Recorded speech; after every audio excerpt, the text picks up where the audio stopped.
অষ্টম শ্রেণী জীবন ও জীবিকা ষান্মাসিক মূল্যায়ন। সবাইকে একটি করে প্রস্তাবনা তৈরি করে জমা দিতে হবে। বিভিন্ন সমস্যার ক্ষেত্র থেকে যে কোনো একটি সমস্যাকে বেছে নিয়ে একটি প্রস্তাবনা তৈরি করতে হবে।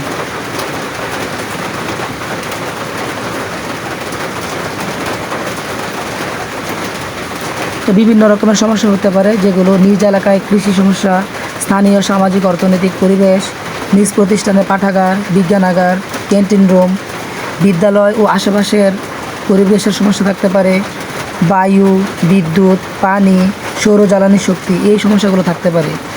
এগুলো যে কোনো একটা বেছে নিয়ে তোমাকে নিচে করতে হবে।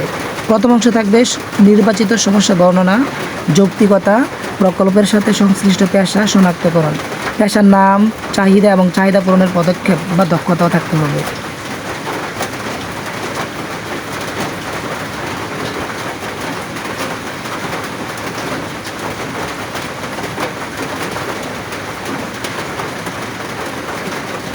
তাহলে প্রথম অংশে 3টা কাজ।